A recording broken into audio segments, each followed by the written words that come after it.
மாணவர்கள் அனைவருக்கும் வணக்கம். ராஜாஜி டிஎன்பிசி பயிற்சி மையம் நாமக்கல் 5/7/2020 கணிதம் கேள்விகளுக்கான விளக்கமான விடைகளை இந்த வீடியோவில் பார்க்க போகிறோம். முதல் கேள்வி என்னன்னா, ஒரு கோணம், அந்த கோணத்தோட நிரப்பு கோணம் அதன் இரு மடங்கிற்கு சமமான கோணம் எது அப்படிங்கிறது. கேள்வி பார்த்தீங்கன்னா, எந்த கோணம் அதன் நிரப்பு கோணத்தின் இரு மடங்கிற்கு சமமாக இருக்கும் அப்படிங்கிறாங்க. இதுக்கான answer C, option C, 60 degree. இப்போ எந்த கோணம்னு கேட்கறது, அந்த கோணம் தெரியாது, அதை நம்ம ஏ அப்படின்னு வச்சுக்கணும். கோணம் ஏ அப்படின்னு வச்சுக்கலாம். இதோட நிரப்பு கோணம் என்ன அப்படின்னு பார்த்தீங்கன்னா, அதை பின்னு வச்சுக்கலாம். நிரப்பு கோணம் பி. நம்மளுக்கு நல்லா தெரியும், ஒரு கோணம் மற்றும் அதன் நிரப்பு கோணம் ரெண்டே கூட்டினீங்கன்னா அதோட கூடுதல் எவ்வளோ அப்படின்னு பார்த்தீங்கன்னா எவ்வளோ, 90 டிகிரி. அதோட கூடுதல் 90 டிகிரி அப்படின்னு சொல்கிறாங்க. பாருங்கள், ஒரு கோணம் எந்த கோணத்தின் நிரப்பு கோணத்தின் இரு மடங்குக்கு சமமாக இருக்கும் அப்படின்னு பார்த்தீங்கன்னா, ஒரு கோணம் ஏங்கிறது அதோட நிரப்பு கோணம் பிக்கு 2 மடங்கிற்கு சமமாக இருக்கும். ஏங்கிற கோணம் என்னவா இருக்குன்னா, நிரப்பு கோணத்தின் 2 மடங்காக இருக்க வேண்டும். இப்போ நம்மளுக்கு தெரியும், a+2bங்கிறது 90 டிகிரி, ஏங்கிறது எவ்வளோன்னா 2b. அப்படின்னா ஏவுக்கு பதிலாக என்ன பண்ணுது, 2b + b equal to 90 degree. அப்படின்னா 3b equal to 90 degree, b equal to 30 degree. இது பிங்கிறது என்னன்னா, இந்த கோணத்தோட நிரப்பு கோணம் தான் b. அந்த கோணம் எவ்வளோ அப்படின்னு பார்க்க போகிறோம். a equal to 2b, 2 × 30 degree, it is equal to 60 degree. இரண்டாவது கேள்வி, 60 டிகிரி கோணத்தின் பின்வளை கோணம் என்ன? பின்வளை கோணம்னாலும் பின் வளைவு கோணம்னாலும் ஒன்று தான். இதுக்கான ஆன்சர் டி, 300 டிகிரி. இது எப்படி ஆன்சர் பார்க்கலாம். இப்போ நிரப்பு கோணம் அப்படின்னா என்னன்னு தெரியும். முதல்ல நிரப்பு கோணம் அப்படின்னா, ஒரு கோணம் இன்னொரு கோணம் ரெண்டு கோணங்களையும் கூட்டினீங்கன்னா கூடுதல் 90 டிகிரி வந்துச்சுன்னா அவை ஒன்றுக்கொன்று நிரப்பு கோணங்கள். சப்போஸ் இது 20 டிகிரியாக இருந்தால் இது எவ்வளோ இருக்குன்னு 70 டிகிரியாக இருக்கும். 20 டிகிரி 70 டிகிரிங்கிறது ஏன்னா 20 70 கூட்டினா என்ன வந்துச்சுங்க, 90 டிகிரி. அப்படின்னா 30னா 60, 40னா 50 அப்படி இருந்துச்சுன்னா ஒவ்வொன்றும் ஒன்றுக்கொன்று நிரப்பு கோணங்கள் அப்படிங்கிறாங்க. அதே மாதிரி இரண்டு கோணங்களின் கூடுதல் 180 டிகிரியாக இருந்தால் அவை ஒன்றுக்கொன்று மிகை நிரப்பு கோணங்கள் அப்படிங்கிறது. உதாரணத்துக்கு 110 டிகிரி, இதோட மிகை நிரப்பு கோணம் என்னன்னா, இது கூட எதை கூட்டினா 180 வரும்னு பார்ப்போம். 70 கூட்டினா 180 வரும். அப்படின்னா 110 டிகிரியோட மிகை நிரப்பு கோணம்னா 70 டிகிரி. அடுத்தது பின்வளைவு கோணம். பின்வளைவு கோணம்னா, இரண்டு கோணங்களின் கூடுதல் 360 டிகிரியாக இருந்துச்சுன்னா அவை ஒன்றுக்கொன்று பின்வளைவு கோணங்கள். உதாரணத்துக்கு 100 டிகிரியோட பின்வளைவு கோணம் என்ன அப்படின்னு சொல்லி பார்த்தீங்கன்னா, ரெண்டையும் கூட்டினீங்கன்னா எவ்வளோ வரணுங்க, 360 டிகிரி வரணும். 100 தான் இருக்கு, இது கூட எதை கூட்டணுங்க, 260 டிகிரி கூட்டிங்கன்னா அது 360ஆக மாறுது. அப்படின்னா 100 டிகிரியோட பின்வளைவு கோணம் 260. ஆனால் இங்கே என்ன கொடுத்துருக்காங்கன்னா, 60 டிகிரியோட பின்வளைவு கோணம் என்னன்னு கேட்குறாங்க. 60 டிகிரி கோணத்தோட எந்த கோணத்தை கூட்டினோம்னா 360 டிகிரி வரும் அப்படின்னு பார்த்தீங்கன்னா, 60 கூட 300 கூட்டினா தான் 360 டிகிரி வரும். எனவே 60 டிகிரியின் பின்வளைவு கோணம் அப்படிங்கிறது 300 டிகிரி. கேள்வி எண் 3, இரண்டு கோணங்களின் கூடுதல் 180 டிகிரி அப்படின்னா அவை ஒன்றுக்கொன்று டேஷ் அப்படின்னு கொடுத்துருக்காங்க. இதுக்கான விடை என்னன்னா, அவை ஒன்றுக்கொன்று மிகை நிரப்பு கோணங்கள். ஆப்ஷன் டி, ஒன்றுக்கொன்று மிகை நிரப்பு கோணங்கள். இப்போ வந்து பார்த்தீங்கன்னா, ஃபஸ்ட்டு ஏற்கனவே பார்த்துக்கிற மாதிரி இரண்டு கோணங்களின் கூடுதல், ஏங்கிறது ஒரு கோணம், பிங்கிறது ஒரு கோணம், ரெண்டையும் கூட்டிங்கன்னா கூடுதல் 90 டிகிரி வந்தால் அவை ஒன்றுக்கொன்று நிரப்பு கோணங்கள் அப்படின்னு சொல்லி பார்ப்போம். அதே மாதிரி இரண்டு கோணங்களின் கூடுதல் மொத்தம் 180 டிகிரி வந்தால் அவை ஒன்றுக்கொன்று மிகை நிரப்பு கோணங்கள். இரண்டு கோணங்களின் கூடுதல் 360 டிகிரி இருந்தால் அவை ஒன்றுக்கொன்று பின்வளை கோணங்கள் அப்படிங்கிறாங்க. அதனால பார்த்தீங்கன்னா, இதை பொறுத்த வரைக்கும் கோணங்களின் கூடுதல் 180 டிகிரி அப்படிங்கிறாங்க. இரண்டு கோணங்களின் கூடுதல் 180 டிகிரியாக இருந்தால் அவை ஒன்றுக்கொன்று மிகை நிரப்பு கோணங்கள். சப்போஸ் கேள்வி பார்த்தீங்கன்னா, 4:7 இதன் சமான விகிதம் என்னங்கிறாங்க. சமான விகிதம்னாலும் சமமான விகிதம்னாலும் ஒன்று தான். ஈக்குவலண்ட் கேட்குறாங்க. 4:7க்கு ஈக்குவலண்ட் என்ன அப்படின்னு பார்த்தீங்கன்னா, அதுக்கான விடை ஆப்ஷன் டி, 12:21. பார்க்கறதுக்கு முன்னாடி 4:7 அப்படிங்கிறது எப்படி இருக்குதுன்னா, 4/7 எழுதலாம். இது ஒரு பின்னம், ஒரு விகிதத்தை பின்னமாக எழுதலாம். இந்த பின்னத்துக்கு சமமான பின்னம் என்னென்னவா இருக்கும் அப்படின்னு பார்த்தீங்கன்னா, ஒரு பின்னத்தை மேலையும் கீழே ஒரே நம்பரால் பெருங்க, அதோட மதிப்பு மாறாது. 4ஓட 2 மடங்குன்னா 8, அப்படின்னா 7 2ஆல் பெருக்கணும் 14. 4/7க்கு சமமான பின்னம்னா 8/14. இது எதுக்கு சமமாக இருக்குன்னா 4/7 3ஆல் பெருக்குனீங்கன்னா மேலே 3ஆல் பெருக்கிற கீழே 3ஆல் பெருக்கணும்.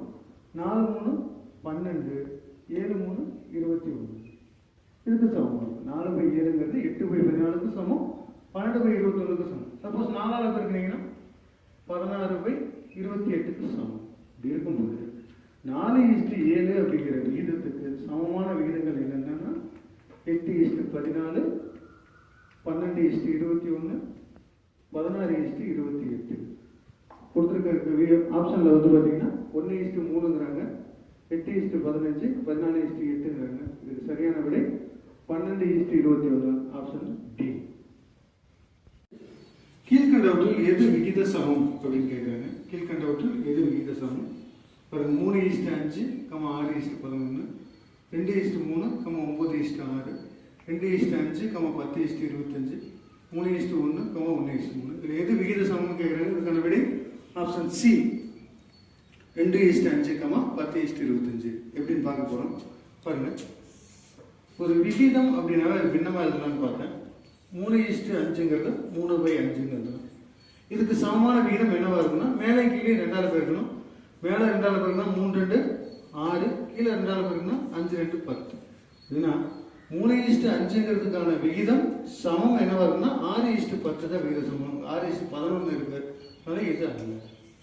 அடுத்து பாருங்க, 2/3 இதுக்கு சமமான விகித சமம். மேலே கீழே 2ஆல் பெருக்கினா 2 4, 3 2 6. அப்படின்னா இங்கே 4:6 வந்திருந்தா விகித சமம். ஆனால் இங்கே 9:6 வரதுனால இது விகித சமம் அல்ல.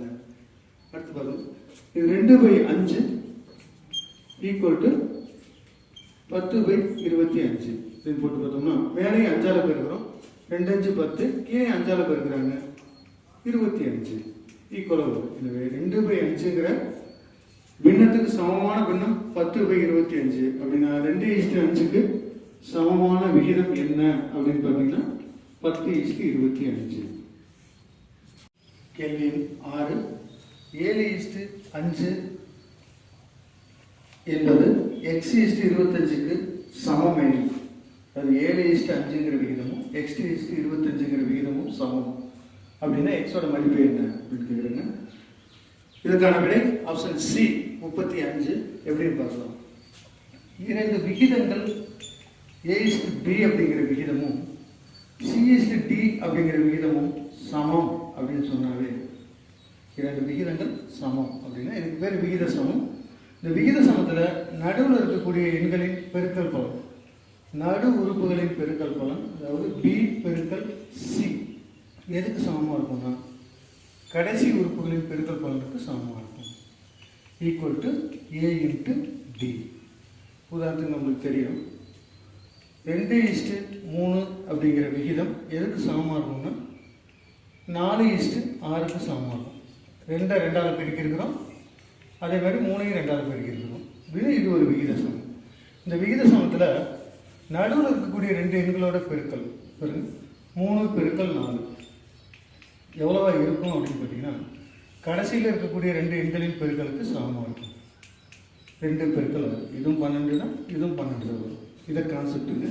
ஒரு விகித சமத்தில் நடுவில் இருக்கக்கூடிய 2 எண்களோட பெருக்கல் கடைசி 2 எண்களின் பெருக்கலுக்கு சமம். அப்படின்னா இந்த விகித சமத்தில் 7:5 ஈக்குவல் டு x:25 அப்படின்னா நடுவில் இருக்கக்கூடிய 2 பெருக்கினீங்கன்னா 5x ஈக்குவல் டு கடைசியில் இருக்கிற 2 பெருக்கிறதுக்கு சமம்.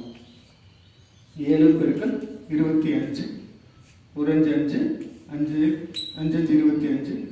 எனவே எக்ஸின் மதிப்பு 7 பெருக்கல் 5 35. ஏழாவது கணக்கு பார்த்தீங்கன்னா திருமகளின் தாய் 35 சிவப்பு மணிகள் 35 ரெட்டு 30 நீல மணிகளை கொண்டு ஒரு கை காப்பு ஒரு பிரஸ்லெட் செய்கிறாங்க. ப்ளூ கலரில் 30, ரெட்டில் 35 இருக்கு. இதே விகிதத்தில் அதே 20 வண்ண மணிகளை பயன்படுத்தி சின்ன சைஸில் காப்பு செய்யணும்னா எத்தனை விதமான மணிகள் செய்யலாம் அப்படின்னு கேட்குறேங்க. இதுக்கான ஆன்சர் ஏ, ஆப்ஷன் ஏ 4. மொத்தம் பார்த்தீங்கன்னா 35 ரெட்டு 30 ப்ளூ அப்படின்னு பார்த்தீங்கன்னா என்ன விகிதத்தில் இருக்கும்னா 35:30 அப்படிங்கிற விகிதத்தில் இருக்கும். ரெண்டுமே 7ஆல் வகுக்கக்கூடிய நம்பர். 7:6 சார் ரெண்டுமே 5ஆல் வகுப்படக்கூடிய நம்பர் 5 7 35 6 5 30 அப்படின்னா அதில் உள்ள சிவப்பு மணிகள் 7 பங்கும் நீல மணிகள் 6 பங்கு இருக்கும் அப்படின்னு சொல்கிறாங்க. அதோட ரேஷியோ எவ்வளோ அப்படின்னு பார்த்தீங்கன்னா 7:6. சரி, இப்போ மொத்தம் எத்தனை மணிகள் இருக்குன்னா இதில் 35 இருக்குது, இதில் 30 இருக்குது. அப்படி பார்த்தீங்கன்னா ஒன்று ஃபஸ்ட்டு என்ன பண்ணோம்னா 7:6 அப்படின்னு ஒரு சின்ன கை காப்பு செய்யலாம்.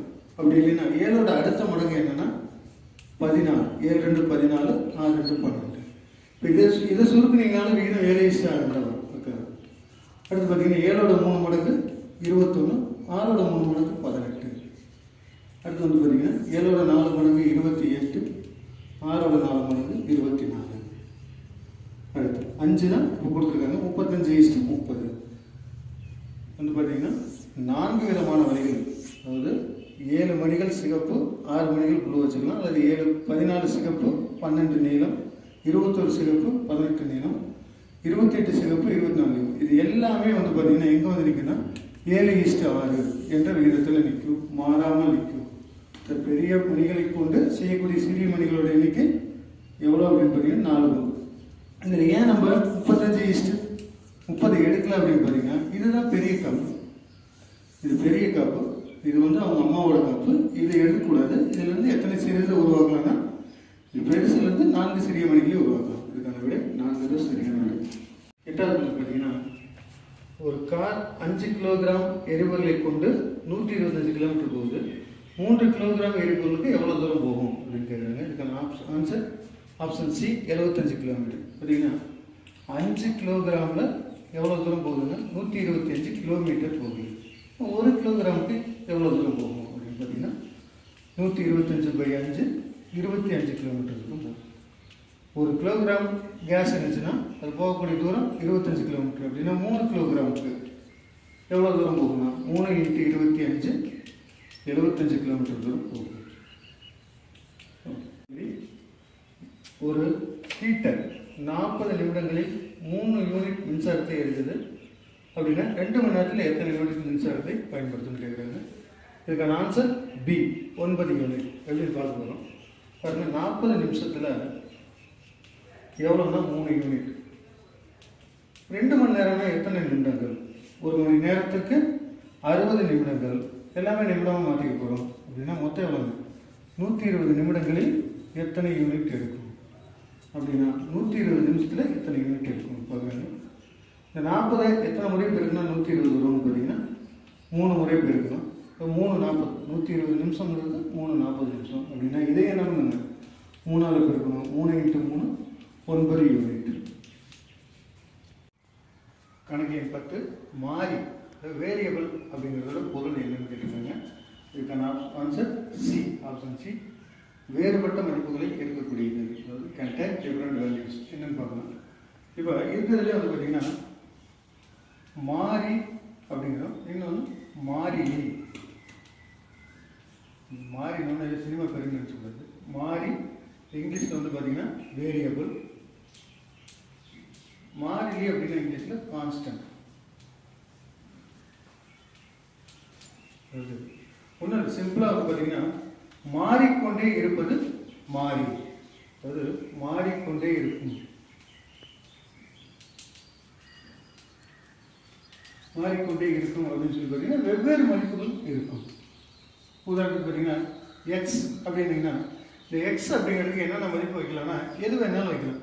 1 வைக்கலாம், 2 வைக்கலாம், 3 வைக்கலாம், 4 வைக்கலாம், 7 9 எந்த நம்பர் வேணாலும் வைக்கலாம். ஒரு குறியீட்டால் குறிக்கும்போது அதோட மதிப்பு என்னவா வேணாலும் இருக்கலாம். வெவ்வேறு மதிப்புகளை அது புட் பண்ணலாம். அதனால் வந்து பார்த்திங்கன்னா அது மாறி அப்படிங்கிறோம். மாறிலி அப்படிங்கிறது என்னென்னா மாறாமல் இருக்கக்கூடியது. இது பேர் கான்ஸ்டன்ட். இது எண்கள் தான். 5 அப்படின்னோம்னா அதோட மதிப்பு எந்த இடத்துல வச்சாலும் 5 தான். 3 அப்படின்னா அதோட மதிப்பு எங்கேயுமே 3 தான். அதனால் மாறிலினா மாறாமல் நிலையாக இருக்கக்கூடிய நம்பர்ஸ். மாறி அப்படின்னா மாறிக்கொண்டே இருக்கக்கூடிய மதிப்புகளை கொண்ட எழுத்துக்கள் எக்ஸ் ஒய் இசட் ஏபிசி அப்படிங்கிறது. மாறிலி அப்படிங்கிறதோட பொருள் என்னன்னா வெவ்வேறு மதிப்புகளை ஏற்கக்கூடியது. அடுத்து பாருங்க கேள்வி எண் 11. இந்த படத்தில் எத்தனை சதுரங்கள் இருக்குன்னு கேட்குறாங்க. இதுக்கான ஆன்சர் ஆப்ஷன் ஏ 10.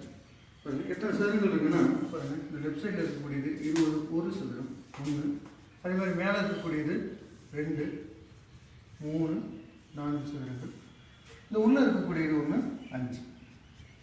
சரி, அதுக்கப்புறம் பாருங்கள் 4 சதுரங்கள். சின்ன சின்ன சதுரம் எவ்வளோ இருக்குன்னா, இங்கே ஒன்று இருக்குது 5, இது ஒன்று 6, இது ஒன்று 7, இது ஒன்று 8. இந்த 6, 7, 8 4 சேர்ந்து ஒரு சதுரம் பாருங்கள். 1 to 8 வரைக்கும் 8 சதுரங்கள் இருக்குது. அடுத்து வந்து பார்த்தீங்கன்னா 6, 7, 5, 6, 7, 8 இது 4 சேர்ந்தது. 5, 6, 7, 8 4 சேர்ந்து ஒரு சதுரம். அது இல்லாமல் பாருங்கள், இந்த முனைகள் சேரக்கூடியது. இந்த முனைகள் இருக்குது பார்த்தீங்கன்னா, இது ஒரு சதுரம். அதாவது 1 to 2 to 3 to 4 வரையக்கூடியது ஒரு சதுரம். ஆக மொத்தம் 10 சதுரங்கள். அடுத்து 12வது கணக்கு. 1 பில்லியன் அப்படிங்கிறதுக்கு சமமான இந்திய முறை என்னன்னு கேட்குறாங்க. இதுக்கான ஆன்சர் ஏ 100 கோடி. பார்த்தீங்கன்னா இந்திய முறைக்கும் பன்னாட்டு முறைக்கும் என்ன வித்தியாசம், என்ன தொடர்பு அப்படின்னு பார்க்குறோம். இந்திய முறையில் 1, 10, 100 அப்படின்னு போடுவோம். பன்னாட்டு முறையும் அதே தான், 1, 10, 100 வரைக்கும் மாற்றமே இல்லை, இந்த சமமாக இருக்கும். அதுக்கப்புறம் இந்திய முறையில் 1000, 10,000, லட்சம் அப்படின்னு சொல்லுவோம். ஆனால் பன்னாட்டு முறையில் இந்த 1, 10, 100ன்னு வந்த மாதிரியே 1000, 10,000, 100,000 அப்படின்னு தான் சொல்லுவாங்க. இந்த 1, 10, 100 அப்படியே நாங்கள் 1000, 10,000, 100,000 அப்படியே மாற்றி 1, 10, 100 தான் மாறி மாறி வரும். இதில் பன்னாட்டு முறையில் பாருங்கள். அடுத்து பாருங்கள், 1 லட்சம் அப்படின்னு நம்ம சொல்கிறத அவங்க என்ன சொல்கிறாங்க, 100,000 அப்படிங்கிறாங்க. அடுத்து 10 லட்சம் அப்படின்னா அவங்க 1 மில்லியன். 10 லட்சம்ங்கிறது 1 மில்லியன். 10 லட்சத்தோட 10,000 இருக்குங்கன்னா 100 கோடி. 1 கோடிங்கிறது 10 மில்லியன். அடுத்து 10,000 இருக்குங்க, 10 கோடிங்கிறது 100 மில்லியன். அதுக்கப்புறம் போகிறது 10,000 இருக்குங்கன்னா 100 கோடி அப்படிங்கிறது அடுத்து 1 பில்லியன். 1000 கோடி அப்படின்னீங்கன்னா அது 10 பில்லியன். அதுக்கப்புறம் 10,000 கோடி அப்படின்னா அது 100 பில்லியன். அடுத்து ட்ரில்லியன் அப்படின்னு சொல்லி பார்த்தீங்கன்னா 1 லட்சம் கோடி. 1 லட்சம் கோடிங்கிறது 1 ட்ரில்லியனுக்கு சமம். சுருக்குக ஒரு நம்பர்ஸ் கொடுத்துருக்காரு. இந்த கூட்டல் பெருக்கல் கழித்தல் எல்லாமே கலந்து வந்தால் நம்ம என்ன பண்ணோம்னா, ஃபஸ்ட்டு இந்த போர்ட் மாஸ் தியரி அப்படின்னு சொல்லுவோம். போர்ட் மாஸ் தியரி இப்போ ஸ்கூல் புக்கில் என்ன பண்ணுறதுன்னா பிட் மாஸ் அப்படிங்கிறாங்க. இது ஓனா ஆஃப்னு சொல்லலாம், அல்லது ஐனா என்னன்னு சொல்லலாம் அப்படிங்கிறதுக்காக. இது எல்லாத்துக்கும் முன்னாடி ஃபஸ்ட்டு இருக்கக்கூடியது பினா பின்புலம் அல்லது பார். மேலே 2 சேர்ந்து ஒரு கோடு போடுறதுன்னா ஃபஸ்ட்டு அதை தான் செய்யணும். இங்கே 6 பெருக்கல் 3 முதல்ல என்னென்னா 18. முதல் வேலை செய்ய வேண்டியது அதை 2 பெருக்கி எழுதிக்கணும். அதுக்கப்புறம் என்னென்னா ப்ராக்கெட்டுக்கு அப்புறம் டிவிஷன். ஆஃப்னு எழுத்து இல்லை, என்னன்னு இல்லை. அடுத்து என்ன இருக்குன்னா டிவிஷன். இந்த டிவிஷனில் என்ன இருக்குன்னா 10 வகுத்தல் 5 அப்படின்னா 10 வகுத்தல் 5 எவ்வளோ 2. இந்த ப்ராக்கெட்டுக்குள்ள இருக்கிறது சென்டென்ஸ். இப்போ 18ல் 2% எவ்வளோன்னா 16. இது மொத்தமாக இந்த டேமோடு அப்படியே கட் பண்ணிட்டு நம்ம என்ன பண்ணலாம், இது எல்லாமே சேர்ந்து 16 அப்படின்னு வச்சுக்கணும். அதுக்கப்புறம் பார்த்தீங்கன்னா பெருக்கல் 8 பெருக்கல் 2 எவ்வளோன்னு பார்க்க போகிறோம். 8 பெருக்கல் 2 16. 16 ப்ளஸ் இந்த ப்ராக்கெட்டுக்குள்ளே இருந்த நம்பர் இது. அடுத்து மீதி என்ன இருக்குன்னா ப்ளஸ் 20 ப்ளஸ் 20. முன்னாடி இருக்கக்கூடிய நம்பர் அப்படி வச்சுக்கலாம். 20 ப்ளஸ் 16 ப்ளஸ் 16 32, 20, 52. கேள்வி 14. பூஜ்ஜியமற்ற ஒரு முழு எண்ணை அதன் தொடரியால் பெருக்கினால் வரக்கூடியது என்ன நம்பர்னு கேட்குறாங்க. இதுக்கான answer option A even number, இரட்டைப்படை. நம்மளுக்கு தெரியும் முழு எண்கள் அப்படின்னா ஹோல் நம்பர்ஸ் 0, 1, 2, 3, 4 வரக்கூடியது. இதில் பூஜ்ஜியமற்ற முழு எண்கள் அப்படின்னு கேட்டிங்கன்னா முழு எண்கள் பூஜ்ஜியம் இல்லை, மீதி என்ன பூஜ்ஜியத்தை விட்டு மீதி 1, 2, 3, 4 இருக்கும். இதில் எந்த ஒரு நம்பரையும் எடுத்து அதுக்கு அடுத்த நம்பரால் பெருக்கிறீங்கன்னா 1 பெருக்கல் அதுக்கு அடுத்த நம்பர் 2, 2 பெருக்கல் அதுக்கு அடுத்த நம்பர் 3, 3 பெருக்கல் அதுக்கு அடுத்த நம்பர் 4. இது எல்லாமே என்னவா இருக்குது அப்படின்னு பார்த்தீங்கன்னா ஒரு இரட்டைப்படை எண். எப்பயுமே 2 ஒற்றைப்படை எண்களின் பெருக்கல், ஒரு ஆறு நம்பரையும் பெருக்கினீங்கன்னா வரக்கூடிய விடை என்னவா இருக்குன்னா ஒற்றைப்படை எண். அதாவது 1 பெருக்கல் 3, இது ஒற்றைப்படை, இதுவும் ஒற்றைப்படை, வரக்கூடிய விடை என்ன ஒற்றைப்படை. அதே மாதிரி ஒரு ஈவன் நம்பரையும் பெருக்கினீங்கன்னா வரக்கூடிய விடை எப்பயுமே ஈவன் நம்பர்ஸ். பாருங்க 2 பெருக்கல் 4 8, இல்லை 8 பெருக்கல் 10 80. எப்பயுமே ஈவன் நம்பரையும் பெருக்கினா ஈவன் தான் வரும். ஒரு ஆட் நம்பரையும் ஒரு ஈவன் நம்பரையும் பெருக்கினீங்கன்னா அந்த பெருக்கல் பலன் அப்படிங்கிறது எப்பயுமே இரட்டைப்படை எண்ணாக இருக்கும். பாருங்க ஒரு ஆட் நம்பர்னா 5ன்னு வச்சுக்கலாம், இரட்டைப்படை எண்ணா 6ன்னு வச்சுக்கலாம். 5 பெருக்கல் 6 30, அல்லது 7 பெருக்கல் 8 56. இந்த மாதிரி எல்லாமே இரட்டைப்படை எண்ணாக இருக்கும். பாருங்கள், ஒற்றைப்படை எண்ணையும் ஒற்றைப்படை எண்ணையும் பெருக்கும்போது மட்டும்தான் ஒற்றைப்படை எண் கிடைக்கும். இரட்டைப்படை ஒற்றைப்படை எதை பெருக்கணும் நம்மளுக்கு வரக்கூடிய விடை இரட்டைப்படை. ஒரு தொடர் வரிசையில் அடுத்தடுத்த 2 நம்பரில் கண்டிப்பாக ஒரு நம்பர் ஒற்றைப்படை ஒரு நம்பர் இரட்டைப்படையாக இருக்கும். எந்த ஒரு இடத்துல எடுத்தீங்கன்னாலும் ஒரு நம்பர் ஒற்றைப்படை நம்பர், இன்னொரு நம்பர் இரட்டைப்படை நம்பர். அதனால் ரெண்டையும் பெருக்கினா வரக்கூடிய விடை எப்பொழுதும் இரட்டைப்படை எண்ணாகவே இருக்கும். அடுத்து 15வது கேள்வி, கீழ்கண்டவற்றில் சரியானதை தேர்வு அப்படின்னு கொடுத்துருக்காங்க. 1வது எனிதிங் பை 0, எந்த ஒரு எண்ணையும் பூஜ்ஜியத்தால் வகுப்பது வரையறுக்கப்படவில்லை அப்படின்னு சொல்கிறாங்க. எனிதிங் பை 0ங்கிறது என்ன? எப்பயுமே எந்த ஒரு நம்பரையும் பூஜ்ஜியத்தால் வகுத்தோம்னா அது மீனிங்லெஸ், அர்த்தமற்றது அப்படிங்கிறாங்க. Meaningless R infinity. ஓகே, நான் வந்து பார்த்தீங்கன்னா எந்த ஒரு எண்ணையும் பூஜ்ஜியத்தால் வகுக்க முடியாது, வகுக்கிறது வரையறுக்கப்படவில்லை, அது சரியான பதில் தான். ஆனால் 0 பை எனிதிங், பூஜ்ஜியம் அப்படிங்கிறது எந்த நம்பரால் வகுத்தாலும் வரக்கூடிய விடை 0. Anything by 0 is meaningless and 0 by anything equal to 0. இது ஞாபகம் வச்சுங்க. எனவே 1ங்கிறது சரி. அடுத்து 2, கூட்டல் சமணி 0 பெருக்கல் சமணி 1 அப்படிங்கிறாங்க. ஒரு எண் கூட எந்த எண்ணை கூட்டினா அதே நம்பர் கிடைக்கும். உதாரணத்துக்கு 15 அப்படிங்கிற நம்பர் கூட எந்த நம்பரை கூட்டினா 15 கிடைக்கும் அப்படின்னு கேட்டாங்க. 0 கூட்டினா தான் கிடைக்கும். எனவே கூட்டல் சமணி அப்படின்னா அது 15. அதே மாதிரி ஒரு நம்பரை எந்த நம்பரால் பெருக்கினா அதே நம்பர் கிடைக்கும் அப்படின்னு பார்க்க போகிறோம். 7 பெருக்கல் ஒரு நம்பர் ஈக்குவல் டு 7ன்னு வந்தோம்னா இங்கே என்ன பண்ணணும்? 1. எனவே கூட்டல் சமணி 0 பெருக்கல் சமணி 1, இது சரியானது. அடுத்தது, கூட்டல் மற்றும் பெருக்கல் சேர்ப்பு பண்பு பரிமாற்ற பண்பு உடையது அப்படிங்கிறாங்க.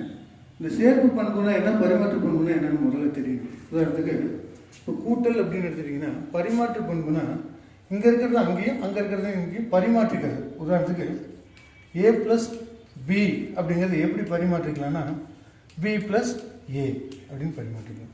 அதாவது 3 + 7 அப்படிங்கிறத 7 + 3ன்னு எழுதலாம். இதை கூட்டலோட பரிமாற்ற பண்பு. பாருங்கள், ரெண்டும் ஒரே அளவு, இதுவும் 10 தான் அதுவும் 10 தான். அதனால தான் பரிமாற்ற பண்புனா இடத்த மாற்றுறது, பரிமாற்றி எழுதுறது பரிமாற்ற பண்பு. அதே மாதிரி பெருக்கலுக்கும் அது உண்டு. பாருங்கள், 5 பெருக்கல் 2ங்கிறத என்ன பண்ணலாங்க 2 பெருக்கல் 5ன்னு எழுதலாம். இதுவும் 10 தான் அதுவும் 10 தான். அதாவது a பெருக்கல் b அப்படின்னு இருக்கிறத என்ன பண்ணலாங்க b பெருக்கல் ஏன்னு எழுதலாம். அதனால் கூட்டலும் பெருக்கலும் பரிமாற்ற பண்பு உடையது. அடுத்து சேர்ப்பு பண்புனா என்ன அப்படின்னு பார்த்தீங்கன்னா பாருங்கள், a + b + c, b + c ப்ராக்கெட்டுக்குள்ள போட்டு இது எதுக்கு சமமாக இருக்குன்னா a + b within bracket + c சமமாக இருக்கும் அப்படிங்கிறாங்க. இது சேர்ப்பு பண்பு அப்படிங்கிறாங்க. உதாரணத்துக்கு 5 + 3 + 2 எவ்வளோ?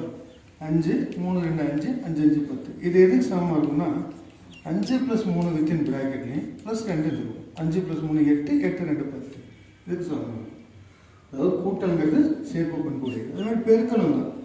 பெருக்கலை பொறுத்த வரைக்கும் 2 பெருக்கல் 3 பெருக்கல் 4 எதுக்கு சமமாக இருக்குன்னா 2 பெருக்கல் 3 ப்ராக்கெட்டில் பெருக்கல் 4. பாருங்கள், 2 பெருக்கல் 3 இது 3 12 இது 24, இது 6 பெருக்கல் 4 24. அதாவது a பெருக்கல் b பெருக்கல் c is equal to a பெருக்கல் b within bracket into c. இதுக்கு பேர் என்ன? சேர்ப்பு பண்பு அப்படிங்கிறது. அதாவது பெருக்கலும் கூட்டலும் சேர்ப்பு பண்பும் உடையது, பரிமாற்ற பண்பும் உடையது. சரி, அடுத்து வகுத்தலும் கழித்தலும் இருக்குதா அப்படின்னு சொல்லி பாருங்க. அதனால் இதுவும் சரியான விடை. 1, 2, 3 3மே சரி. 4 பார்க்கலாம். வகுத்தலும் கழித்தலும் சேர்ப்பு பண்பு பரிமாற்ற பண்பு உடையதான்னு பார்க்க போகிறோம். பாருங்கள், வகுத்தல் 5/2 அப்படின்னோம்னா இதை 2/5ன்னு எழுத முடியும். அதாவது பார்த்தீங்கன்னா 5 ÷ 2, 5 வகுத்தல் 2 இஸ் நாட் ஈக்குவல் டு 2 வகுத்தல் 5. பாருங்கள், 5 வகுத்தல் 2னா இது 2, 2 வகுத்தல் 5னா இது எவ்வளோ? 0.4. அதனால் வகுத்தல்ங்கிறது பரிமாற்ற பண்பு இல்லாதது. அதே மாதிரி சேர்ப்பு பண்பும் அதுக்கு இல்லை. அடுத்து கழித்தல் பார்த்தீங்கன்னா 12 கழித்தல் 6 ஈக்குவல் டு 6. இதே 6 கழித்தல் 12 அப்படின்னீங்கன்னா அது -6ன்னு வரும்.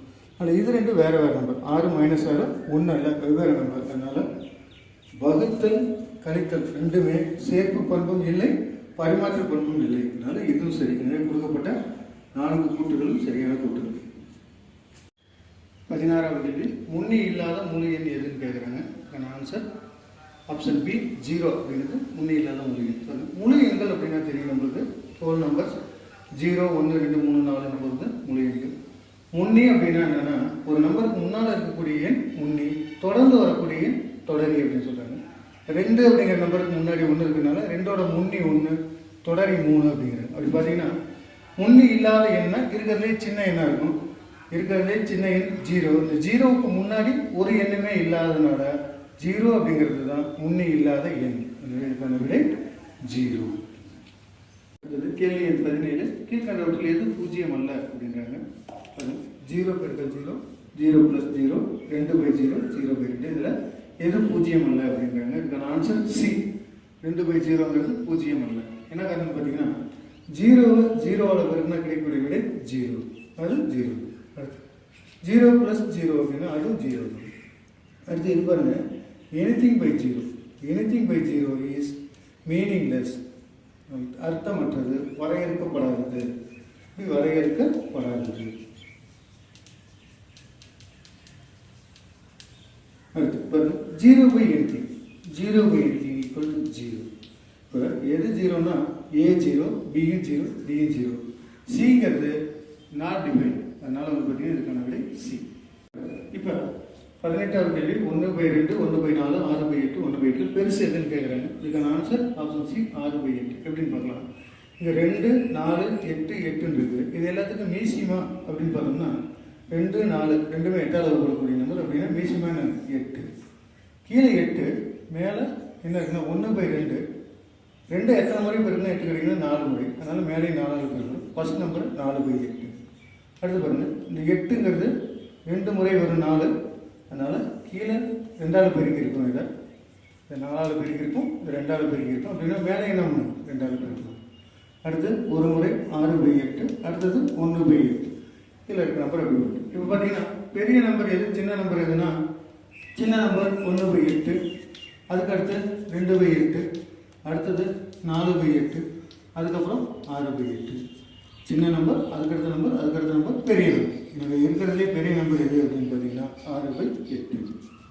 உங்களுக்கு 75 பைசாவுக்கு 2 ரூபாய்க்கு இடையே உள்ள விகிதம் என்னன்னு கேட்குறாங்க. இதுக்கான விடை ஆப்ஷன் பி 3:8. 75 பைசா அப்படின்னா 75 பைசா. 2 ரூபாய் அப்படிங்கிறத ஒரே யூனிட்டாக கன்வெர்ட் பண்ணுறோம். எத்தனை பைசா அப்படின்னு பார்த்தீங்கன்னா 1 ரூபாய்க்கு 100 பைசா, 2 ரூபாய் அப்படின்னு பார்த்தீங்கன்னா எவ்வளோன்னா 200 பைசா.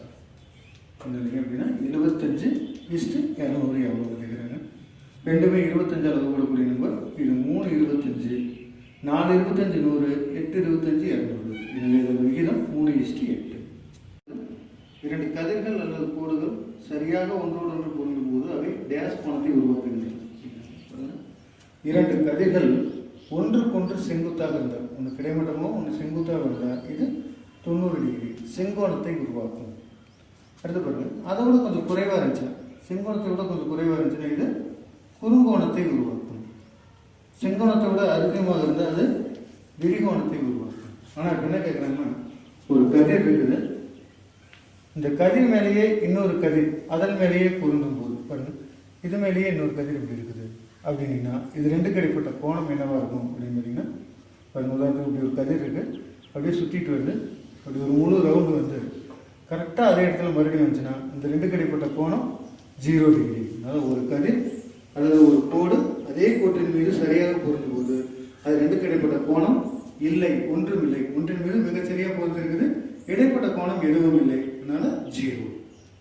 21 ஒரு பட விளக்கப்படத்தில் ஒரு படத்தின் வழியாக பல பொருட்களை குறித்தல் டேஷ் எனப்படும் அப்படிங்கிறாங்க. இதுக்கு ஆன்சர் சி ஸ்கேலிங், அளவிடுதல் அப்படிங்கிறாங்க. பாருங்க, பட விளக்கப்படம்னா முதல்ல என்னன்னு தெரியணும். இப்போ ஒரு கடையில் இருக்கக்கூடிய பழங்களோட எண்ணிக்கை என்ன அப்படின்னு சொல்கிறதுக்காக ஒரு குறிப்பாக ஒரு படம் வந்து கொடுக்குறாங்க. உதாரணத்துக்கு ஒரு கடையில் மா, ஆப்பிள், ஆரஞ்சு பழங்கள்லாம் இருக்குது. அது எவ்வளோ இருக்குதுன்னு சொல்கிறதுக்காக 50 பழம் இருக்குன்னா 50 வரையாமல் ஒரு குறிப்பிட்ட எண்ணிக்கையில் வச்சுக்கிறது. உதாரணத்துக்கு ஒரு படம் அப்படிங்கிறது 10 பழங்களை குறிக்கும் அப்படின்னு எழுதிட்டு இங்கே 3 படம் வரைஞ்சிருக்காங்கன்னா மாம்பழம் எவ்வளோ இருக்குதுன்னு அர்த்தம், 30 மாம்பழங்கள் இருக்குதுன்னு அர்த்தம். 2 ஆப்பிள் வரைஞ்சிருக்காங்கன்னா 20 ஆப்பிள் இருக்குன்னு அர்த்தம்.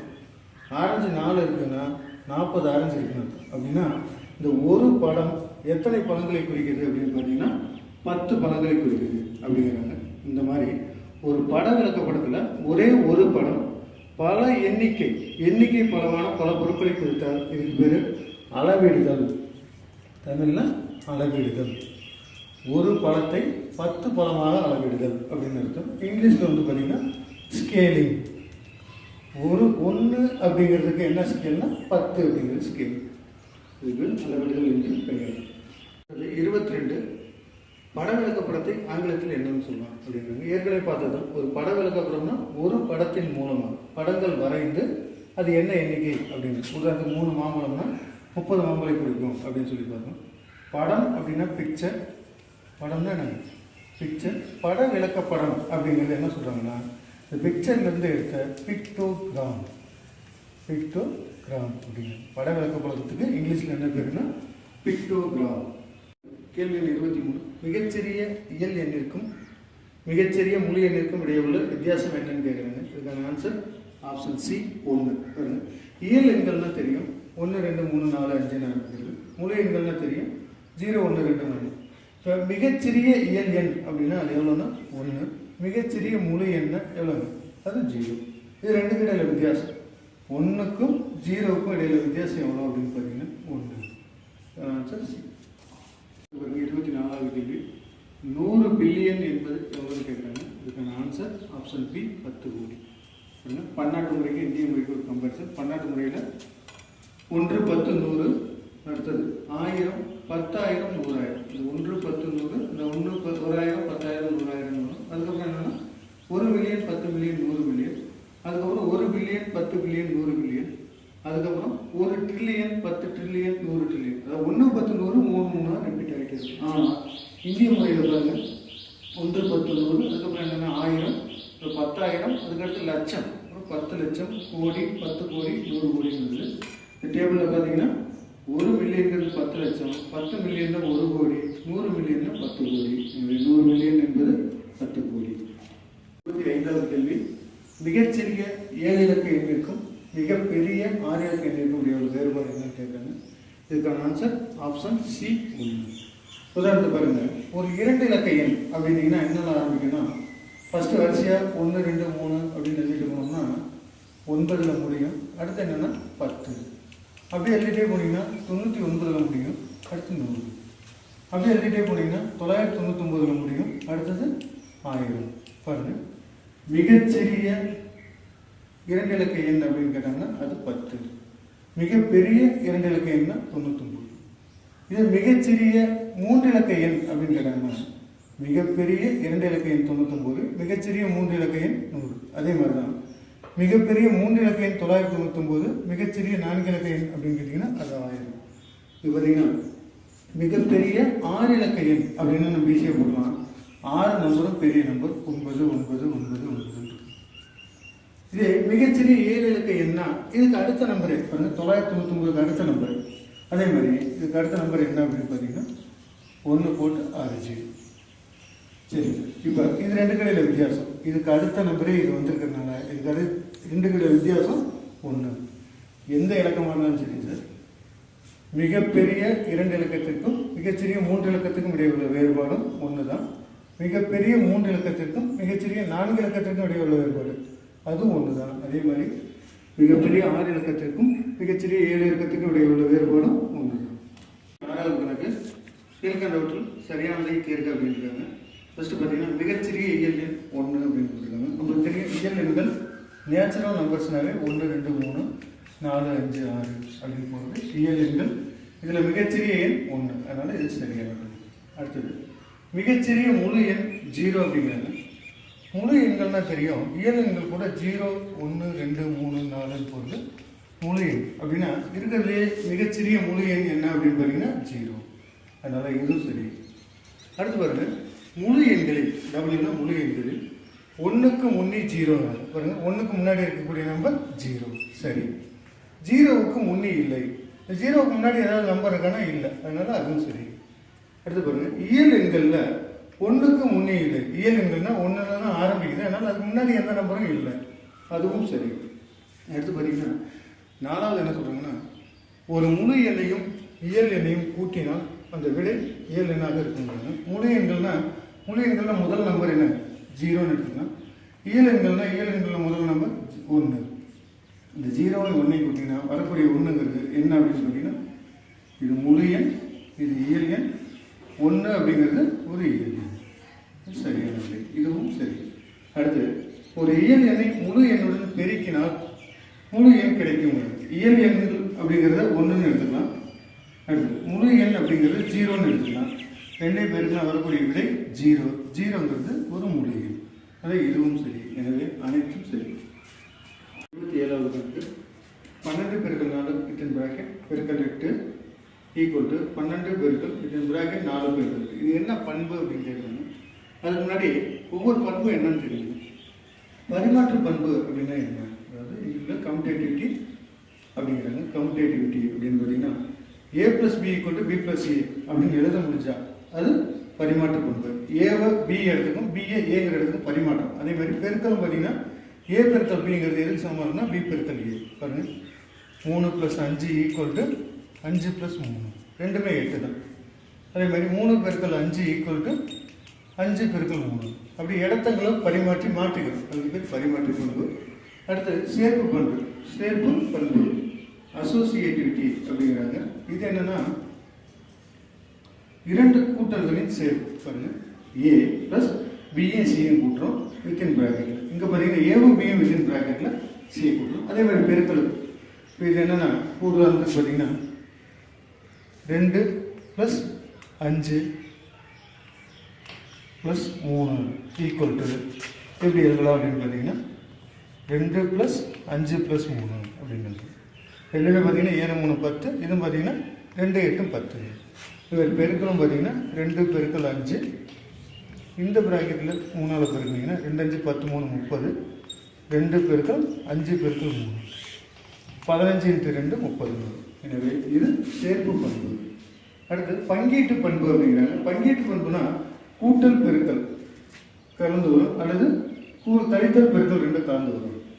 அப்படின்னா a பெருக்கல் b + c அப்படிங்கிறாங்க. இது என்ன பண்ணலாம், ஃபர்ஸ்ட் a1 b பெருக்கலாம், அதுக்கப்புறம் a1 c பெருக்கலாம், ரெண்டையும் கூட்ட வேண்டும். பாருங்க, a பெருக்கல் b, இந்த வெளியே இருக்க a உள்ள இருக்க ஒவ்வொரு நம்பர் கூடயும் பெருக்கணும். a பெருக்கல் b + a பெருக்கல் c. இதுக்கு பேர் என்னன்னா பங்கீட்டு பண்பு அப்படின்னு சொல்லிட்டு. இந்த கொடுத்துருக்க கணக்கில் எல்லாமே ஒரே குறியாக இருக்குது, ப்ராக்கெட் மட்டும் மாறி இருக்குது. அதனால இது வந்து பார்த்தீங்கன்னா சேர்ப்பு பண்பு உடையது. கோபால் கர்ணனியோட 8 வயது இளையவன், அவர்களின் வயதுகளின் கூடுதல் 30. அப்படின்னா கர்ணனின் வயது என்னன்னு, கோபாலோட வயது கர்ணனுக்கு என்ன வயசோ அதோட 8 கம்மி. கோபால் கர்ணன் ரெண்டு சேர்ந்து எவ்வளோன்னா 30 வயசு. ஃபஸ்ட்டு அப்படி எழுதுனீங்கன்னா ஜி கோபால் = k - 8. அடுத்து பாருங்க, g + k கோபால் + கர்ணன் = 30. இப்போ இந்த ஜிக்கு பதிலாக இந்த ஜிக்கு பதிலாக இந்த k - 8 போட்டோம்னா k - 8 + k = 30. ஒரு k 2k, 2k - 8 = 30. 2k = 22. சரி சரி கூட்டணும். 30 + 8 = 38. 2k 38னா k = 38/2 19. எனவே கர்ணனின் வயது 19. கோபாலோட வயசு கேட்டாங்கன்னா அதோட 8 கம்மி 11 கொடுக்கணும். முதலாவது கணக்கு கீழே உள்ளதுக்கு எது தகு பின்னம் அல்ல அப்படின்னு கொடுத்துருக்காங்க. 1/3, 2/3, 5/10, 10/5. இதுக்கான ஆன்சர் டி 10/5. சரி, அதுக்கு முன்னாடி தகு பின்னம்னா என்ன அப்படின்னு பார்க்கணும். தகு பின்னம் அப்படின்னா ஒரு பின்னத்தின் மேல் பகுதியில், அதாவது தொகுதியில் சின்ன நம்பராகவும் பகுதியில் பெரிய நம்பராகவும் இருந்தால் அதுக்கு பேர் தகு பின்னம். உதாரணத்துக்கு 1/2, 2/3, 4/5, 7/8. இது எல்லாமே மேலே இருக்கக்கூடிய எண்கள் சின்ன எண்கள், கீழே இருக்கக்கூடிய எண்கள் பெரிய எண்கள்.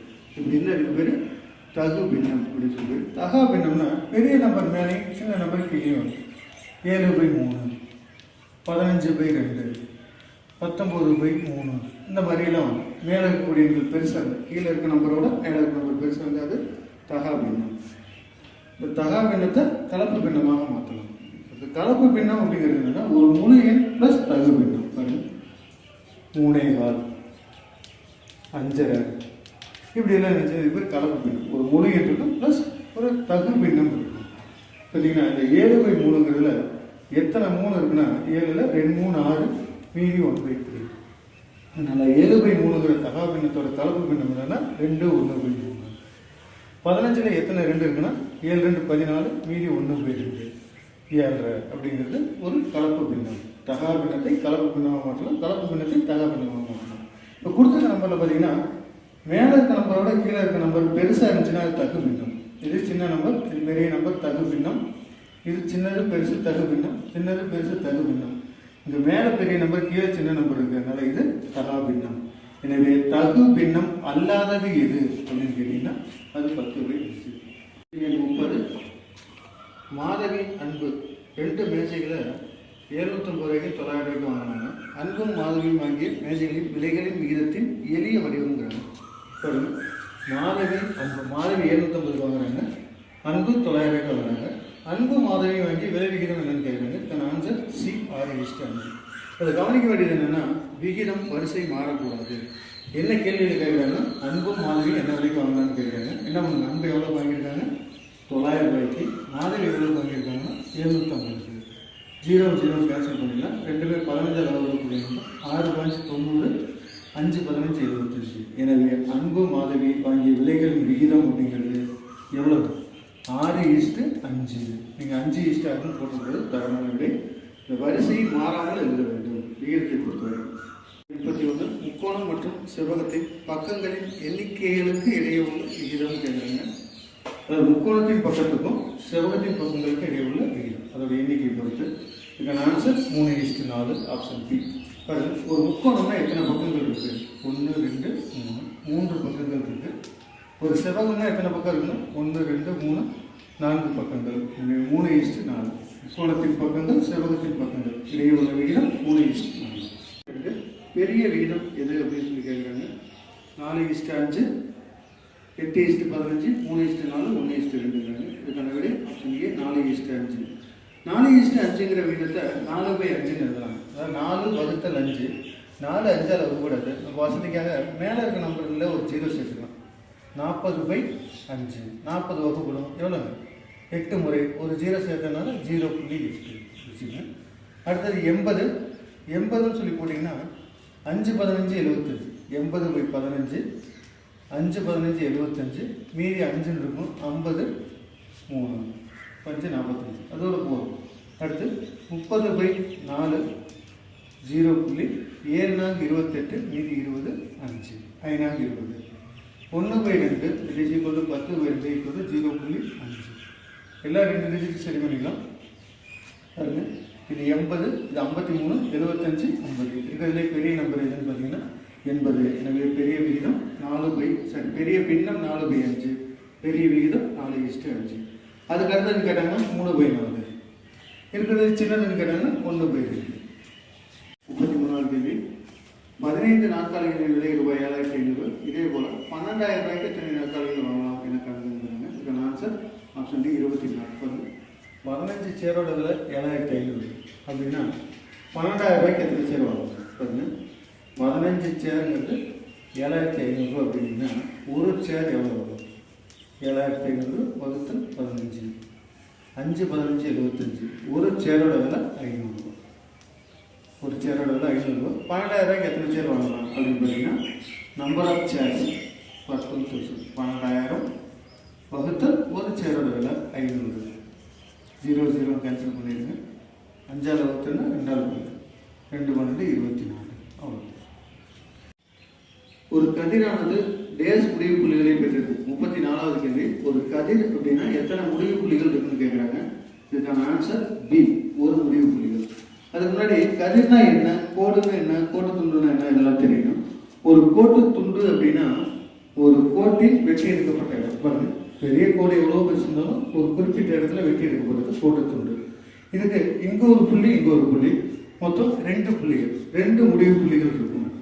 ஒரு கோட்டு துண்டுன்னா லைன் செக்மெண்ட் அப்படிங்கிறாங்க. அது குறியீடு பார்த்தீங்கன்னா ஏபின்னு போட்டு நேராக ஒரு கோடு ஒரு பிட்டு மட்டும் இருக்கும், எந்த குறியும் இருக்கு.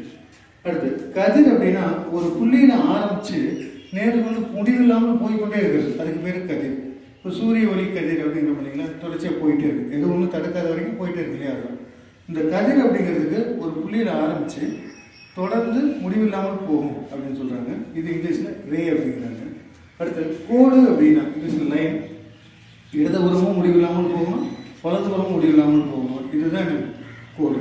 உதாரணத்துக்கு பார்த்தீங்கன்னா இந்த கோடு அப்படிங்கிறதுல ஒரு இடத்த கட் பண்ணோம்னா, ஒரு இடத்த இப்படி கட் பண்ணிட்டோம்னா இந்த ஒரு புள்ளியில் ஆரம்பித்து போகக்கூடியது, இதுதான் என்னென்னா கதிர். இந்த கதிர்லையும் பார்த்தீங்கன்னா இன்னொரு இடத்துல ஒரு கட் பண்ணோம்னா ஒரு துண்டு, ஒரு கோடை ஒரு துண்டாக வெட்டி எடுத்தால் அது கோட்டு துண்டு. அப்படின்னா ஃபஸ்ட்டு இருக்கக்கூடியது லைன், 2 முடிவில்லாத முனைகளை கொண்டிருக்கும். அடுத்தது என்னன்னா கதிர், ஒரு முடிவு புள்ளி ஒரு முடிவில்லாத முனை. அடுத்து கோட்டு துண்டு, 2 முடிவுள்ள ஒரு துண்டு.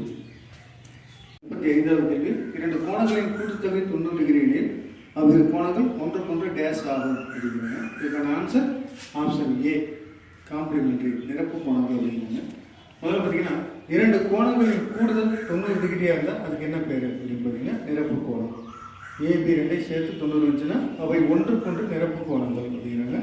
அது இங்கிலீஷில் பார்த்தீங்கன்னா காம்ப்ளிமெண்ட்ரி ஆங்கிள்ஸ். அடுத்தது 2 கோணங்களின் கூடுதல் 180 டிகிரினா அவை ஒன்றுக்கொன்று மிகை நிரப்பு கோணங்கள், அது சப்ளிமெண்ட்ரி ஆங்கிள்ஸ். அடுத்தது 2 கோணங்களின் கூடுதல் 360 டிகிரி இருந்தால் அது பின் வலை கோணம் அப்படிங்கிற ரெஃப்ளெக்ஸ் ஆங்கிள். கேள்வி, 180 டிகிரிக்கு அதிகமான கோண அளவு டேஷ் எனப்படும் அப்படிங்கிறாங்க. இதுக்கான ஆன்சர் ஆப்ஷன் டி, பின் வலை கோணம். என்னன்னு பாருங்க, இந்த படத்தில் 90 டிகிரியை விட குறைவான கோணம் 0 டிகிரியை விட பெருசாக இருக்கும், செங்குத்தாக இருக்கக்கூடிய 90 டிகிரியை விட குறைவாக இருக்கும். இப்படி இருந்தால் இதுக்கு பேர் குறுங்கோணம் அப்படின்னு சொல்லி பேர். கரெக்டாக 90 டிகிரி இருந்துச்சுன்னா இது 0 டிகிரி, இது 90 டிகிரி, கரெக்டாக 90 டிகிரி இருந்தால் இதுக்கு பேர் செங்கோணம் அப்படின்னு சொல்லி பேர். இந்த 90 டிகிரியை விட பெரிய கோணம், இது 0 டிகிரி, இது நேர்கோடு போட்டோம்னா இது எவ்வளோங்க 90 டிகிரி. 90 டிகிரியை விட அதிகமாக இருந்தால் இதுக்கு பேர் விரிகோணம் அப்படிங்கிறோம். அடுத்தது ஒரு நேர்கோடு பாருங்கள், இது 0 டிகிரி, செங்குத்தாக போட்டிருந்தோம்னா இது எவ்வளோ வரும்னா 90 டிகிரி. அதுக்கு செங்குத்தாக எதிராக நேர் எதிராக ஒரு நேர்கோட்டின் மீது அமையக்கூடிய கோணம், இதிலிருந்து இது வரைக்கும் மொத்தம் எவ்வளோ அப்படின்னு பார்த்தீங்கன்னா 180 டிகிரி.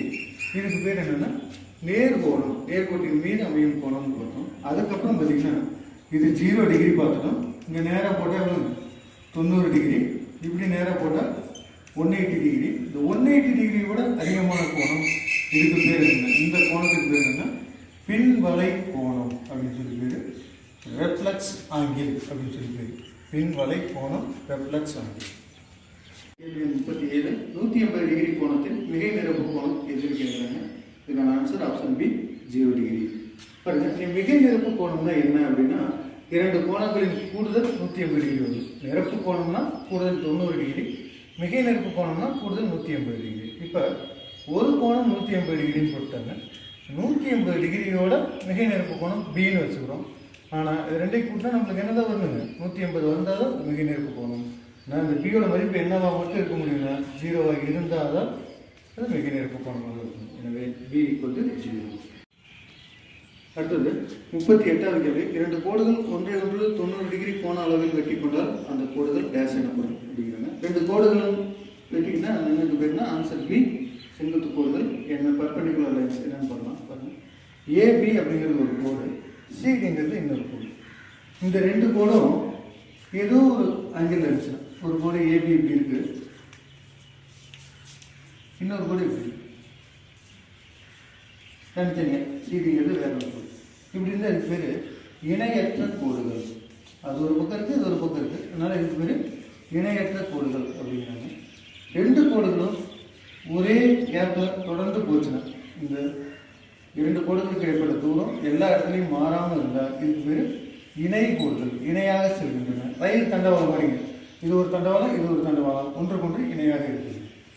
அடுத்தது ஏதோ ஒரு கோண அளவில் ஒரு கோடு இன்னொரு கோடை வெட்டுச்சு. இப்படி இருக்கிற கோடு இன்னொரு கோடை வெட்டுச்சுன்னு இங்கே ஏதோ ஒரு கோணம் உருவாகும்.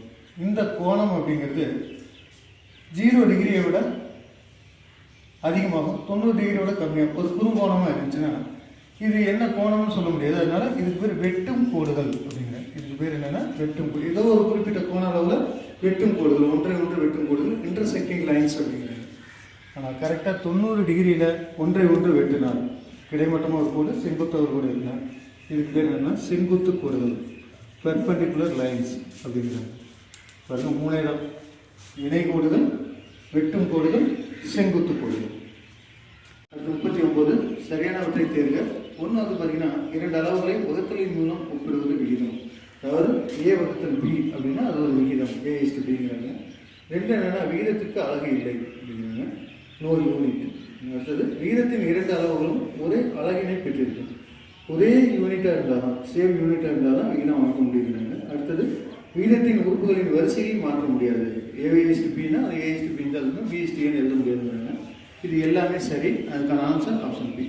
உதாரணத்துக்கு ஏங்கிற ஒரு 45 கிலோ, பிங்கிற ஒரு 60 கிலோ அப்படின்னா இவங்களோட விகிதம் என்ன அப்படின்னு சொல்லி பார்த்தீங்கன்னா என்னங்க, 45:60. ரெண்டுமே 15ஆல் வகுப்படக்கூடிய நம்பர். அதாவது 3:4. என்ன பண்ணியிருக்கோம்னா 45 60ஆல் வகுத்துருக்கிறோம், அது 3/4ன்னு வரும். இந்த விகிதம் தான் 3:4. அதனால் ஒரு விகிதம் அப்படிங்கிறது 2 எண்களின் வகுத்தல். முதல் இது சரி. அடுத்து பார்த்தீங்கன்னா விகிதத்திற்கு அலகு. விகிதம் பார்த்தீங்கன்னா 3:4ங்கிறது ஒரு நம்பர் தான். அந்த இடத்துல ஒரு யூனிட்டுமே இருக்காது. விகிதம் அப்படிங்கிறது வெறும் நம்பர் மட்டும்தான், அது யூனிட் இருக்காது. அதனால் அதுவும் சரி. அடுத்தது ஒரு விகிதத்தின் 2 அளவுகளும் ஒரே அலகினை பெற்றிருக்கும். பார்த்தீங்கன்னா இது 45 கிலோகிராம், இது 60 கிலோகிராம். ரெண்டோட யூனிட்டும் ஒன்றா இருந்தால் தான் விகிதமே அமைக்க முடியும். இது ரூபாய்னா அதுவும் ரூபாய், இது கிலோகிராம்னா அதுவும் கிலோகிராம். இந்த மாதிரி ஒரே யூனிட்டாக இருந்தால் தான் விகிதம் அமைக்க முடியும். அதுவும் சரி. அடுத்தது வரிசையை மாற்ற முடியாது. பாருங்க, A:B அப்படிங்கிறத எப்படி எழுத முடியாதுன்னா B:Aன்னு எழுத முடியாது. அதே மாதிரி 3:4 அப்படிங்கிற விகிதமும் 4:3 விகிதமும் சமமாக இருக்காது. இது வேற, இது வேற. அதனால இதுவும் சரி. எனவே அனைத்தும் சரி. ஒரு பள்ளியில் 1500 மாணவர்கள், 50 ஆசிரியர்கள், 5 நிர்வாகிகள் இருக்கிறாங்க.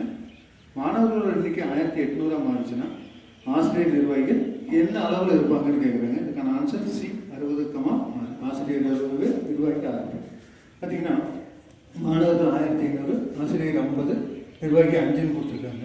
இது எல்லாமே 5ஆல் வகுப்படக்கூடிய நம்பர். சுருக்கணும்னா என்ன வரும் அப்படின்னு பார்த்தீங்கன்னா 5ஆல் வகுத்தீங்கன்னா 1, இது 5ஆல் வகுத்தீங்கன்னா 10, இது 5ஆல் வகுத்தீங்கன்னா 3, 5, 15, 300. அப்படின்னா 300 மாணவர்களுக்கு 10 ஆசிரியர்கள், ஒரு நிர்வாகி இருப்பாங்க.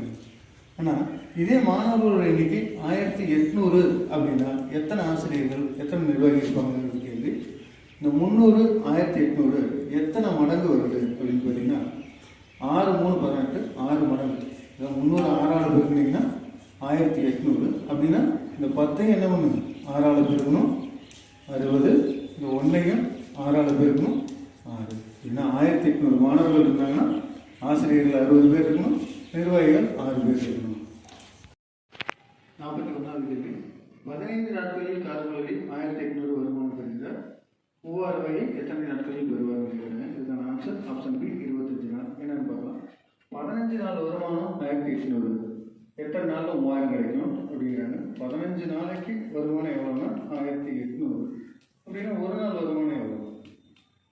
ஒரு நாள் வருமானம் 1800 வகுத்தல் 15.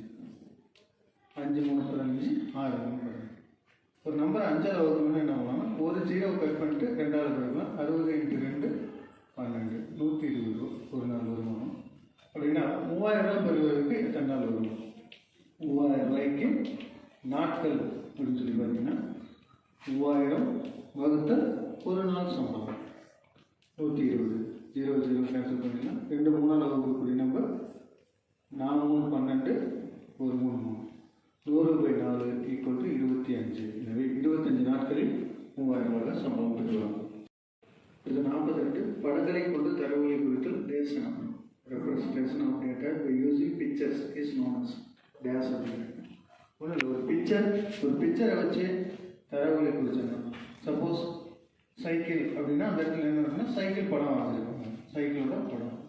அதாவது மோட்டார் சைக்கிள்னா மோட்டார் சைக்கிள் படம், கார்னா காரோட படம், பஸ்னா பஸ்ஸோட படம். இந்த மாதிரி படங்களை வச்சு தரவுகளை குறிச்சாங்கன்னா அதுக்கு படங்களை கொண்டு குறிப்பிடப்படுவது பட விளக்கப்படம், பிக்டோகிராம். மூணாவது கேள்வி, ஒரு பட்டை வரைபடமானது பின்வருவற்றில் எவ்வாறு அமையும் அப்படின்னு கேட்குறாங்க. ஆப்ஷன் ஏ கிடைமட்ட பட்டைகள் மட்டும் உடையது, பிங்கிறது செங்குத்து பட்டைகள் மட்டும் உடையது, ஆப்ஷன் சி இரண்டும் உடையது, ஆப்ஷன் டி இரண்டில் ஏதாவது ஒன்று மட்டும் உடையது. அப்படின்னு ஒரு பட்டை வரைபடம் அப்படின்னா என்னன்னா, பட்டை பட்டையாக தூண்களாக நிற்கக்கூடியவாறு வரையக்கூடிய படம், அதுதான் பட்டை வரைபடம். செங்குத்தா நினைச்சுன்னா இது செங்குத்து பட்டைகள், இப்படி கிடைமட்டமாக இருந்துச்சுன்னா இது பேர் கிடைமட்ட பட்டைகள். ஒன்று செங்குத்தா இருக்கலாம் அல்லது கிடைமட்டமாக இருக்கலாமா ஒளிய ரெண்டும் கலந்து ஒரு வரைபடம் வரைய முடியாது. பாருங்க, இப்படி கிடைமட்ட கோடுகள் இப்படி வரைஞ்சி ஒரு செங்குத்து கோடுகள் இந்த மாதிரி வரைஞ்சி மறுபடியும் ஒரு கிடைமட்ட கோடு இன்னொரு செங்குத்து கோடு வரைகிறது ஒரு பட்டை வரைபடமாக இருக்காது. எனவே இதில் எந்த மாதிரி இருக்காது அப்படின்னு சொல்லி பார்த்தீங்கன்னா ஆப்ஷன் சி கிடைமட்ட மற்றும் செங்குத்து பட்டைகள் இரண்டும் சேர்ந்து அமையாது. ஒரு பட்டை வரைபடத்தில் பட்டைகளின் இடைவெளி எவ்வாறு இருக்கும் அப்படின்னு கேட்குறாங்க. வெவ்வேறாக இருக்கும், சமமாக இருக்கும், சமமாக இருக்காது, இவை அனைத்தும் சொல்லி இதுக்கான ஆன்சர் பி சமமாக இருக்கும் அப்படிங்கிறது. ஒரு பட்டை வரைபடம்னா இப்படிதான் இருக்கும். இந்த பட்டை வரைபடத்தில் இரண்டு பட்டைகளுக்கு இடைப்பட்ட இந்த கேப், இந்த இடைவெளிகள் சமமாக இருக்கும். ஆரம்பிக்கிற இடத்துல இருந்து இந்த கேப்பும் அதே மாதிரி இந்த கேப்பு, இந்த இடைவெளிகள் எல்லாமே ஒரே அளவாக சமமாக இருக்கும். அது மட்டும் இல்லை, இந்த பட்டைகளோட அகலமும் சமமாக இருக்கும். இதுலேருந்து அகலம் ஒரு சென்டிமீட்டர் அப்படின்னா இதோட அகலம், அதே மாதிரி இதுவும் எவ்வளோ இருக்குன்னா 1 சென்டிமீட்டர், இதுவும் 1 சென்டிமீட்டர். அதனால் ஒரு பட்டை வரைபடத்தில் பட்டைகளுக்கு இடையே உள்ள இடைவெளியும் சமமாக இருக்கும், பட்டைகளின் அகலமும் சமமாக இருக்க வேண்டும். இரண்டு மிகை நிரப்பு கோணங்கள் 5:4 அப்படிங்கிற விகிதத்தில் இருக்குது. அந்த கோணங்களை காண்க அப்படிங்கிறது. இதுக்கான answer option D 100 degree 80 degree. பாருங்க, இரண்டு மிகை நிரப்பு கோணங்களின் விகிதம் என்னங்கிறாங்க 5:4. நம்மளுக்கு தெரியாதனால அதை ஏபின்னு வச்சுக்கலாம். இரண்டு மிகை நிரப்பு கோணங்கள், ஒன்று ஏ ஒன்று பின்னு வச்சுக்கிறோம். மிகை நிரப்பு கோணங்களின் கூடுதல் 180 டிகிரி தெரியும் நம்மளுக்கு. ரெண்டையும் கூட்டினா 180 டிகிரி. இங்கே பார்த்தீங்கன்னா ஒன்று 5 பங்கு, இன்னொன்று 4 பங்கு அப்படின்னு சொல்றாங்க. 5 4 9 பங்கு. மொத்த கோணம் ஏ பிளஸ் பி அங்கே 90 டிகிரின்னு தெரியும். இது 5 பங்கு, இது 4 பங்குன்னா 5 4 கூடுதல் எவ்வளோன்னு பார்த்தீங்கன்னா 9 பங்கு, அதுதான் 180 டிகிரி. அப்படின்னா ஒரு பங்கு எவ்வளோ வருது அப்படின்னு பார்த்தீங்கன்னா 180 9 பார்த்தீங்கன்னா 20 டிகிரி. ஒரு பங்கு 20 டிகிரினா 5 பங்கு 5 × 20 100 டிகிரி. 4 பங்குன்னா 4 × 20 80 டிகிரி. அந்த கோணங்கள் 100 டிகிரி, 80 டிகிரி. 3 சென்டிமீட்டர் நீளமுள்ள ஒரு கோட்டு துண்டை 3:4 என்ற விகிதத்தில் பிரித்தால் கோட்டு துண்டுகளின் நீளங்களை காண்க அப்படின்னு இருக்காங்க. இதுக்கான answer option A 36 centimetre, 27 centimetre. பாருங்க, ஒரு கோட்டு துண்டு இந்த ஏபி அப்படிங்கிற ஒரு கோடு, இதுலேருந்து இது வரைக்கும் இருக்கு. இந்த கோட்டு துண்டு இதை ரெண்டாக பிரிக்கிறோம். ஒரு பக்கம் 3 பங்கு, இன்னொரு பக்கம் 4 பங்கு இருக்கிற மாதிரி. இந்த 3 பங்கு ஏன்னு வச்சுக்கலாம், 4 பங்கு பின்னு வச்சுக்கலாம். தெரியாதனால ஏவும் பியும் எப்படி இருக்குன்னா, இது 3 பங்கு அப்படின்னா இது எவ்வளோ இருக்குன்னா 4 பங்கு. நம்மளுக்கு தெரியும் இந்த கோட்டு துண்டோட மொத்த நீளம் எவ்வளோ அப்படின்னு பார்த்தீங்கன்னா மொத்த நீளம் 63 சென்டிமீட்டர்னு கொடுத்துருக்காங்க. இது ரெண்டும் சேர்ந்து மொத்த பங்கு எவ்வளோ அப்படின்னு பார்த்தீங்கன்னா இது 3 பங்கு 4 பங்கு மொத்தம் எவ்வளோன்னா டோட்டல் 7 பங்கு. அதுதான் எவ்வளோ அப்படின்னு பார்த்தீங்கன்னா 63 சென்டிமீட்டர். ஒரு பங்கு எவ்வளோ அப்படின்னு பார்த்தீங்கன்னா 1 7 9 63 9 சென்டிமீட்டர். இப்போ போகிறோம் 3 பங்குனா 3 × 9 27 சென்டிமீட்டர். அதே மாதிரி 4 × 9 36 சென்டிமீட்டர். ஆனால் ஆப்ஷனில் என்ன கொடுத்துருக்காங்கன்னா 36 முன்னாடி 27 பின்னாடி இருக்குது. அதனால ஒன்றும் தப்பில்லை. இருக்கிற ஆப்ஷன்லேயே 36 27. ஒரு கோட்டு துண்டு 27 சென்டிமீட்டர், ஒரு கோட்டு துண்டு 36 சென்டிமீட்டர் இருக்கிற ஒரே ஆப்ஷன் ஏ. 40 6:14 என்ற விதத்தில் பிரிக்கணுங்க. இதுக்கான ஆன்சர் ஆப்ஷன் பி 12,28. பாருங்க, மொத்தம் 40. இது எப்படி பிரிக்கணும்னா ஒன்று 6 பங்காகவும் ஒன்று 14 பங்காகவும் பிரிக்கணும் சொல்லிக்கலாம். டோட்டல் 40. இது 6 14 பங்குகள் எவ்வளோ அப்படின்னு பார்த்தீங்கன்னா பங்குகளின் டோட்டல் 20 பங்குன்னு வருது. 20 பங்குங்கிறது 40 அப்படின்னா ஒரு பங்குங்கிறது 2. ஒரு பங்கு அப்படின்னா ஒரு அளவு எவ்வளோன்னா 2. 0 0 அடிச்சிட்டோம். இப்போ 6 பங்கு அப்படின்னா 6 × 2 12. 14 பங்குன்னா 14 × 2 28. எனவே 12,28 சரியான. W வாரங்களில் உள்ள நாட்களின் எண்ணிக்கை என்ன அப்படின்னு கேட்குறாங்க. இதுக்கான ஆன்சர் ஆப்ஷன் டி 7W. உங்களுக்கு தெரியும் ஒரு வாரத்தில் உள்ள நாட்கள் எத்தனை அப்படின்னு பார்த்தீங்கன்னா 7 நாட்கள்னு தெரியும். இதே 2 வாரத்தில் உள்ள நாட்கள் எத்தனை அப்படின்னு கேட்டாங்கன்னா இது மாதிரி 2 மடங்கு 7 பெருக்கல் 2 14 நாட்கள். 3 வாரத்தில் உள்ள நாட்கள் அப்படின்னு கேட்டாங்கன்னா 7 பெருக்கல் 3 21. எத்தனை வாரம் சொல்கிறாங்களோ அது 7ஆல் பெருக்க வேண்டியதாங்க. ஆனால் அங்கே டபிள்யூன்னு ஒரு நம்பர் கொடுத்துருக்காங்க. அப்படின்னா டபிள்யூ வாரத்தில் உள்ள நாட்களின் எண்ணிக்கை ஒரு வாரத்துக்கு 7 நாள்னா 7 × W 7W.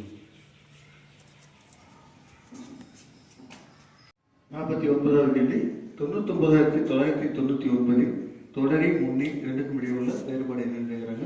இதுக்கான ஆன்சர் ஆப்ஷன் சி 2. முன்னினா என்னன்னா ஒரு நம்பருக்கு முன்னால் உள்ள எண் முன்னி, அந்த எண்ணை தொடர்ந்து வரக்கூடிய எண் தொடரி. இங்கிலீஷில் வந்து பார்த்தீங்கன்னா முன்னி அப்படின்னா ப்ரெடிசஸர், தொடரின்னா சக்சஸர் அப்படிங்கிறாங்க. உதாரணத்துக்கு 10ன்னு ஒரு நம்பர் இருக்குது. இதுக்கு முன்னாடி உள்ள எண் என்னங்க 9, இதை தொடர்ந்து வரக்கூடிய எண் 11 அப்படின்னா 10ஓட முன்னி, 10இன் முன்னி அப்படின்னா அது எவ்வளோன்னா 9.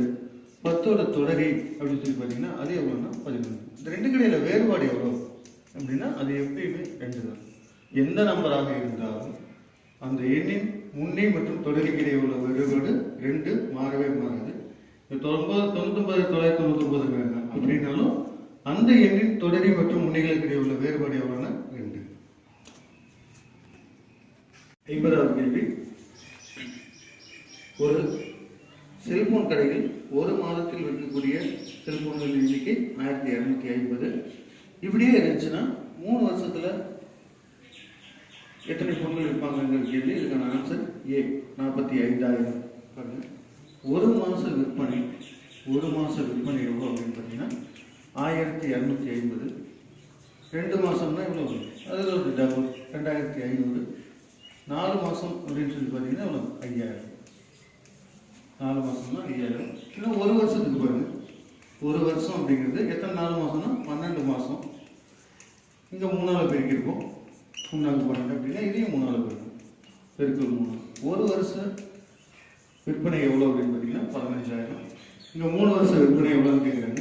3 வருஷம் விற்பனை 3 பெருக்கல் 15 45,000. 51வது கேள்வி. ஒரு படம் கொடுத்துருக்காங்க, வட்டப்படம். அதில் ஒரு நம்பர் மட்டும் தெரியல, என்ன நம்பர், அதாவது ஆன்சர் என்னன்னு கேட்குறாங்க. எக்ஸ்.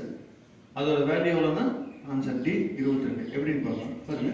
இங்கே 2 இங்கே 4, இது 2 கடையில் வித்தியாசம் எவ்வளோ அதிகமாக இருக்குது அப்படின்னு பார்த்தீங்கன்னா 2 அதிகமாக இருக்குது. அடுத்து இங்கே 4 7, இங்கே எவ்வளோ அதிகமாக இருக்குது அப்படின்னு பார்த்தீங்கன்னா 3 அதிகமாக இருக்குது. 7லேருந்து 11 மாறும்போது 4 அதிகமாக இருக்குது. இங்கே எவ்வளோ அதிகம் அப்படின்னு பார்த்தீங்கன்னா 5 அதிகம். அப்படின்னா இங்கே எவ்வளோ அதிகமாக இருக்கணும் அப்படின்னு பார்த்தீங்கன்னா 6 அதிகம். எனவே வர வேண்டிய எண் 16 + 6 22. 52வது கேள்வி. 3C/4 இருக்குது 18னா சியோட மதிப்பு என்னன்னு கேட்குறாங்க. இதுக்கான answer C option C 24. 3C/4 = 18 அப்படின்னா சி மட்டும் எந்த வச்சுக்கணும். பெருக்கல் இருக்கிறது அந்த வகுத்தல், பெருக்கல் இருக்கிறது பெருக்கல் மாறும். அப்படின்னா 18 பெருக்கல் 4/3. 1 3 3 6 3 18. 6 பெருக்கல் 4 24. எனவே சியின் மதிப்பு 24. அடுத்து 53வது கணக்கு. பி பெறுவது போல் 2 மடங்கு ஏ பெறுகிறார், சி பெறுவது போல் 2 மடங்கு பி பெறுகிறார் எனில் A/B/Cயின் மதிப்பு கேட்குறாங்க. இதுக்கான ஆன்சர் ஆப்ஷன் சி 4:2:1 அப்படின்னு. A/B/C தான் கேட்குறாங்க, அது எழுதிக்கிட்டோம். ஆனால் என்ன கொடுக்குறாங்கன்னா ஏ எவ்வளோ வாங்குறாரு, பிஏ போல 2 மடங்கு அப்படிங்கிறாங்க. அப்படின்னா ஏங்கிறவர் 2B. பி எவ்வளோ வாங்குறாருன்னா சிஐ போல 2 மடங்கு அப்படின்னா பிங்கிறவர் 2C. சியை பற்றி ஒன்றுமே சொல்ல, சிங்கிறது சின்னே வச்சுக்கலாம். இப்போ வந்து பார்த்தீங்கன்னா எல்லாம் ஒரே யூனிட்டாக கன்வெர்ட் பண்ணதான் விகிதம் அமைக்க முடியும். இந்த பி அப்படிங்கிறதுக்கு பதிலாக பியோட மதிப்பு எவ்வளோங்க 2C அப்படிங்கிறது இதில் அப்ளை பண்ணணும். ஒரு யூனிட்னா 2 பெருக்கல் 2C. இது 2C, இது C அப்படி. இது எவ்வளோ வருதுன்னா 4C, இது 2C, இது C. எல்லாத்தையும் சுருக்கணும்னா இருக்கு சியை கேன்சல் பண்ணிடலாம். விகிதங்கள் 4:2:1. அவ்வளோ. 5வது கணக்கு. ஒரு பள்ளி சுற்றுலாவில் 6ஆம் வகுப்பிலிருந்து 6 ஆசிரியர்கள் 12 மாணவர்கள். 6வதுல ஆசிரியர்கள் 6 பேர், மாணவர்கள் 12 பேர். 7வது வந்து பார்த்தீங்கன்னா ஆசிரியர்கள் 9 பேர், மாணவர்கள் 27 பேர். 8ஆம் வகுப்பிலிருந்து 4 ஆசிரியர்களும் 16 மாணவர்களும் பங்கு பெறுகிறார்கள் எனில் எந்த வகுப்பில் ஆசிரியர் மாணவர் விகிதம் குறைவாக உள்ளது அப்படின்னு கேட்குறாங்க. இதுக்கான விடை ஆப்ஷன் சி 8. 8ஆவதுல வந்து குறைவாக இருக்குது. எப்படின்னு சொல்லி பார்க்கலாம். இது வந்து பார்த்தீங்கன்னா ஒரு விகிதம். ஒரு விகிதத்தில் என்ன வந்தோம்னா பின்னமாகவும் எழுதலாம். 6:12 என்ன பண்ணலாம்னா 6/12 இஸ் ஈக்குவல் டு 1/2. இது மாதிரி 9:27 9/27 எழுதுறோம். It is equal to 1/3. 4:16 4/16 அப்படின்னு இருந்தால் இட் இஸ் ஈக்குவல் டு 1/4. சரி, 1/2னா 0.5, 1/3னா 0.333 சொல்லி வரும். அடுத்தது 1/4னா 0.25. இதில் இருக்கிறதுலே குறைவான விகிதம் என்ன அப்படின்னு பார்த்தீங்கன்னா 25 நம்பர் சின்ன நம்பர், அதிகமான விகிதம் கேட்டாங்கன்னா இது 5/050. எனவே 8ஆம் வகுப்பில் குறைவான விகிதம் உள்ளது. அடுத்து கேள்வி எண் 55. நீளம் குறைவானதும் இருபுறமும் முடியும் கோட்டினை டேஸ் என அழைப்போம் அப்படிங்கிறது. இதுக்கான answer option C line segment, கோட்டு துண்டு அப்படிங்கிறது. எப்படின்னு இரண்டு புறமும் முடிவில்லாமல் தொடர்ந்து போயிட்டே இருந்துச்சுன்னா, ரைட் சைடில் போகுது லெஃப்ட் சைடில் போகுது, தொடர்ந்து போயிட்டே இருந்துச்சுன்னா இது பேர் கோடு அப்படின்னு சொல்லி பேர். இங்கிலீஷில் லைன் அப்படிங்கிறாங்க. இது எப்படி குறிப்பாங்கன்னா ஏபி அப்படிங்கிற எழுத்து போட்டு ஏபி அப்படிங்கிற எழுத்து போட்டு ரெண்டு பக்கமும் அம்புக்குறி போட்டுருவாங்க. இது போட்டிருந்தாங்க அது கோட்டை குறிக்கும். அடுத்தது கதிர். கதிர் அப்படிங்கிறது என்னன்னா ஒரு புள்ளியில் ஆரம்பிக்கும், தொடர்ந்து ஒரு பக்கமாக போயிட்டே இருக்கும், ஒரு திசையில் போகுது. இதுக்கு பேர் கதிர் அப்படிங்கிறாங்க. இதுக்கு ஒரே ஒரு முடிவு புள்ளி இருக்கும், ஆரம்ப புள்ளி அல்லது முடிவு புள்ளிங்கிறோம். இது வந்து பார்த்தீங்கன்னா எப்படி குறிப்பாங்கன்னா ஏ பி அப்படின்னு போட்டு ஒரு பக்கம் மட்டும் அம்புக்குறி போட்டு குறிக்கிறாங்க. அடுத்தது இந்த கதிரில் ஒரு இடத்துல கட் பண்ணிட்டோம்னா அதுதான் கோட்டு துண்டு.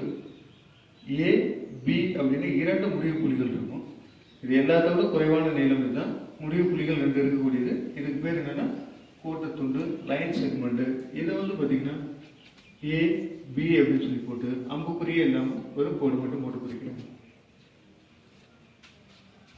அடுத்த 56வது கேள்வி. பின்வருவனவற்றில் எது கோட்டினை குறிக்கும் அப்படிங்கிறாங்க. இது போன கேள்வியில் தான் பார்த்தோம்.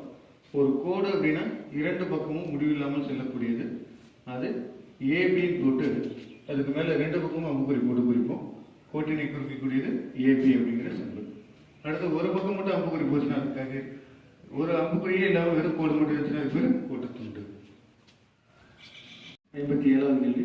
இரண்டு கோணங்கள் மிகை நெருப்பு கோணங்களாகவும் அதில் ஒரு கோணம் மற்றொரு கோணத்தை விட 20 டிகிரி அதிகமாகவும் உள்ளது எனில் அக்கோணங்கள்னு கேட்குறாங்க. Answer option B 100 degree 80 degree. எப்படின்னு பார்ப்போம். இரண்டு மிகை நெருப்பு கோணங்கள் அப்படின்னா ஒன்று ஏ ஒன்று பின்னு வச்சுக்கலாம்.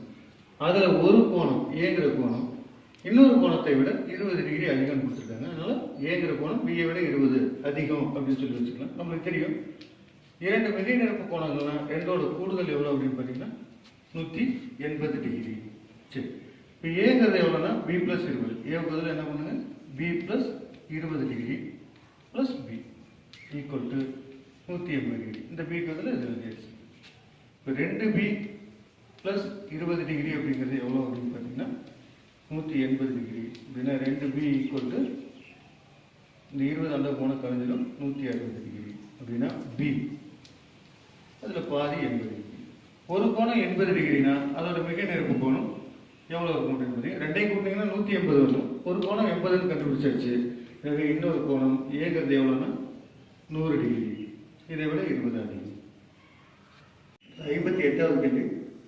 3 புள்ளிகள் ஒரு கோட்டின் மீது அமைந்தால் அந்த புள்ளிகள் என்னன்னு சொல்றாங்க அப்படின்னு கேட்குறாங்க. இதுக்கான விடை ஆப்ஷன் சி ஒரு கோடமை புள்ளிகள், கோலைனர் அப்படிங்கிறாங்க. பார்க்கலாம் பாருங்க. இது ஒரு கோடு. ஒரு கோடுன்னா முடிவில்லாமல் ரெண்டு பக்கம் போயிட்டு இருக்கு, அதுக்கு பேர் தான் கோடு அப்படின்னு சொல்லி பார்த்தோம். இந்த கோட்டில் ஏதாவது ஒரு இடத்துல ஏங்கிற புள்ளி, இன்னொரு இடத்துல பிங்கிற புள்ளி, இன்னொரு இடத்துல சிங்கிற புள்ளி, இப்படி வரிசை ஒரு கோட்டின் மீதே 3 புள்ளிகளும் இருந்தால் இந்த 3 புள்ளிகளுக்கும் என்ன பேருன்னா ஒரு கோட்டில் அமைந்த புள்ளிகள். அதாவது ஒரே கோட்டில் அமைந்த புள்ளிகள் ஒரு கோடமை புள்ளிகள், கோலைனர் அப்படின்னு சொல்லி பேர்.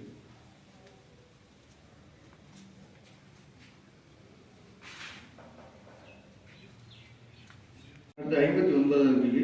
இரண்டு நிரப்பு கோணங்கள் 7:8 என்ற விகிதத்தில் உள்ளன எனில் கோணங்கள்னு கேட்குறாங்க. இதுக்கான answer option B 42 degree 48 degree. உங்களுக்கு தெரியும் இரண்டு நிரப்பு கோணங்கள் ஒன்று ஏ ஒன்று பின்னு வச்சுக்கிறோம். அது எப்படி இருக்குதுன்னா 7:8 இருக்குது. இப்போ ஏங்கிறது 7 பங்கு, பிங்கிறது 8 பங்கு இருக்குது. இப்போ நிரப்பு கோணங்கள் அப்படின்னாவே இரண்டு நிரப்பு கோணங்களின் கூடுதல் 90 டிகிரி. இது தெரியும். இங்கே ஒன்று 7 பங்கு இருக்குது, ஒன்று 8 பங்கு இருக்குது. இதோட கூடுதல் எவ்வளோ அப்படின்னு பார்த்தீங்கன்னா 15 பங்கு. 15 பங்கு அப்படிங்கிறது 90 டிகிரி அப்படின்னா ஒரு பங்கு, ஒரு 15 15 6 15 90. எனவே ஒரு பங்கு அப்படிங்கிறது 6 டிகிரி. 7 பங்குங்கிறது 7 பெருக்கல் 6 42 டிகிரி. 8 பங்குனா 8 பெருக்கல் 6 48 டிகிரி. எனவே அந்த கோணங்கள் 42 டிகிரி மற்றும் 48 டிகிரி. அடுத்து 60வது கேள்வி. மிகச்சிறிய எண் 1ன்னு கொடுத்துருக்காங்க. மிகச்சிறிய முழு எண் 0. ஒவ்வொரு எண்ணிற்கும் தொடரி உண்டு. கொடுக்கப்பட்ட எண்ணிற்கு அடுத்து வரும் எண் அதன் தொடரி ஆகும் அப்படிங்கிறாங்க. 4 எண்கள் முடிவற்றவை. தேர்ந்தெடுக்கப்பட்ட எந்த ஒரு பெரிய எண்ணுடன் ஒன்றை கூட்டினால் அடுத்த எண்ணை பெறலாம். இதுக்கான ஆன்சர் ஆப்ஷன் ஏ அனைத்தும் சரி. எப்படின்னு பார்க்கலாம். இயல் எண்கள் அப்படின்னாவே நம்மளுக்கு தெரியும். இயல் எண்கள் நேச்சுரல் நம்பர் 1 2 3 4 தொடர்ந்து ஆரம்பிச்சு போயிட்டே இருக்கும். அப்படின்னா இதில் மிகச்சிறிய எண் எது அப்படின்னு பார்த்தீங்கன்னா 1. எனவே இது சரியான விடை. அடுத்த முழு எண்கள். முழு எண் அப்படின்னு பார்த்தீங்கன்னா 0 1 2 3 4 அப்படின்னு சொல்லி பார்த்துருக்கோம். இயல் எண்களோட 0வும் சேர்ந்தது முழு எண். இந்த முழு எண்ணில் மிகச்சிறிய எண் எது அப்படின்னு கேட்டிங்கன்னா இருக்கிறதுலே சின்ன நம்பர் எது அப்படின்னு பார்த்தீங்கன்னா 0. எனவே இதுவும் சரி. அடுத்து ஒவ்வொரு எண்ணிற்கும் தொடரி உண்டு. கொடுக்கப்பட்ட எண்ணிற்கு அடுத்து வரும் எண் அதன் தொடரி அப்படிங்கிறாங்க. எந்த ஒரு நம்பர் எழுதினாலும் பாருங்க 3னா அதோட தொடரி 4, 4னா அதோட தொடரி 5. பாருங்க 5 அப்படிங்கிற நம்பரோட தொடரின்னு கேட்டாங்கன்னா 6. அடுத்து வரக்கூடிய எண் 6ஓட தொடரினா 7, 7ஓட தொடரினா 8. இப்படியே போகும். அதனால அது பார்த்தீங்கன்னா எந்த எண்ணாக இருந்தாலும் எவ்வளோ பெரிய நம்பராக இருந்தாலும் அடுத்த நம்பர் ஒன்று இருக்கு. அடுத்து பாருங்க எண்கள் முடிவற்றவை. இது நம்மளுக்கு தெரியும். எண்கள் எண்ணிக்கை சொல்லிக்கிட்டே போகலாம். 1 2 3 4 5 6 சொல்லிகிட்டே போகலாம். ஆனால் முடிவில்லாமல் போயிட்டே இருக்கும்.